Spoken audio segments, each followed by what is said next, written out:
Hello అండి. అందరు బాగున్నారా? ఊరెళ్తున్నాననమాట 4 రోజులు. రేపు ట్యూస్‌డే మార్నింగ్ ఎళ్ళిపోతే మళ్ళీ ఫ్రైడే మధ్యాహ్నం అనమాట వచ్చేది.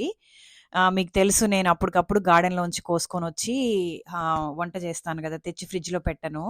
ఇంక మా అమ్మకి తెలీదు గదా! ఏమెక్కడున్నాయో గార్డెన్‌లో అని కన్‌ఫ్యూజ్ అవుతుందని జెప్పి కొన్ని కూరగాయలు కోసిచ్చాను. తను కట్ జేసి పెట్టుకోమని చెప్పా వంటకి. ఇంగ ఏవెక్కడున్నాయని చూపిచ్చా అనమాట. కరివేపాకు, పచ్చిమిర్చి అట్లాంటివి. ఇది స్విస్ చార్డ్ కోసిస్తున్నా. ఏం కూరగాయలున్నాయి, కూర జేయడానికి ఏం కూరగాయలున్నాయి, మా దగ్గరంటే బెండకాయలు, గోరుచిక్కుడు, కాకరకాయలు ఇట్లాంటివన్నీ ఉంటాయి.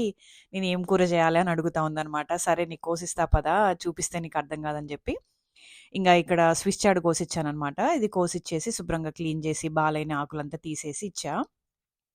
ముందే కట్ జేసి పెట్టుకోమని జెప్పాననమాట. ఈ మెయిన్ కాడలుంటాయి గదా! అవి కొంచెం సన్నగా తరుక్కొని, ఆకులు కొంచెం పెద్దవైనా పర్వాలేదు.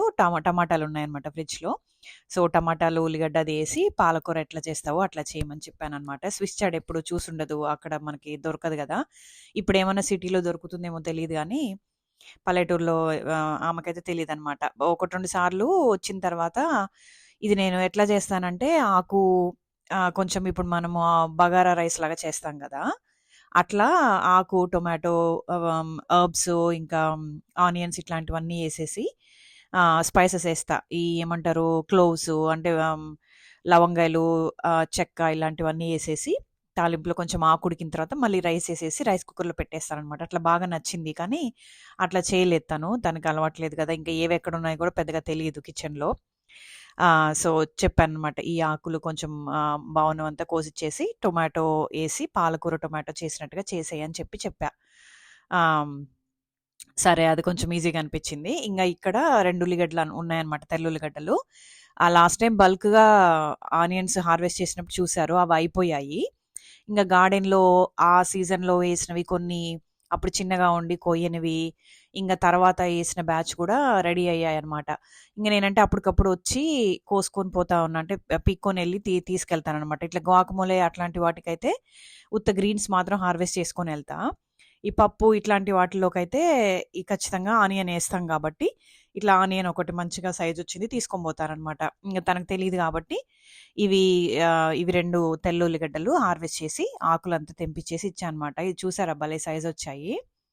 ఈ తెల్లది పెద్ద ఉల్లిగడ్డయితే మంచిగా అనిపిచ్చిందనమాట.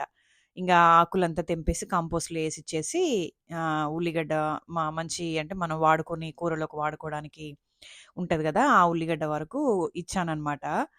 చూడండి ఆ ఫేస్‌లో కన్‌ఫ్యూజను అది ఆల్రెడీ టెన్షన్ స్టార్ట్ అయింది. ఎట్లా జేయాలి? ఏం జేయాలి? అనేది. 4 రోజులంటే కష్టం గదండీ!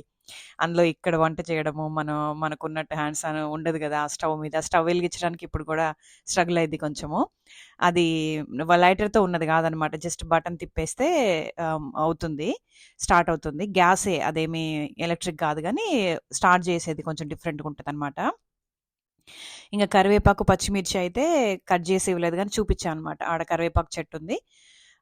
ఎట్లా కొయ్యాలి కొమ్మలు తీయకుండా ఆకుల వరకు కింద నుంచి కోసుకోమని జెప్పి చెప్పాననమాట. ఇంగ పచ్చిమిరపకాయలు ఎగతాళి చేస్తా ఉంది బాగా. ఇవి మరీ చిన్నగున్నాయని జెప్పి. అయి ఓవర్ వింటర్ జేసినవి గదండీ! అవి అట్లే ఉంటాయిలే. ఇంకొంచెం ఎండ పెరిగినప్పుడు కాస్త పెద్దవవుతాయని జెప్పాననమాట. అదండి ఫన్ హార్వెస్టు మా అమ్మతోటి. ఇంకా కొత్తిమీర అడిగితే కొత్తిమీర ఇక్కడ, అక్కడ ఉంది. ఫ్రిడ్జ్‌లో గూడా ఉంది కొంచెం అని చెప్పాననమాట. అదండి మరి. చిన్న వీడియో. ఉంటాను మరి నెక్స్ట్ వీడియోలో కలుస్తాను. బాయ్.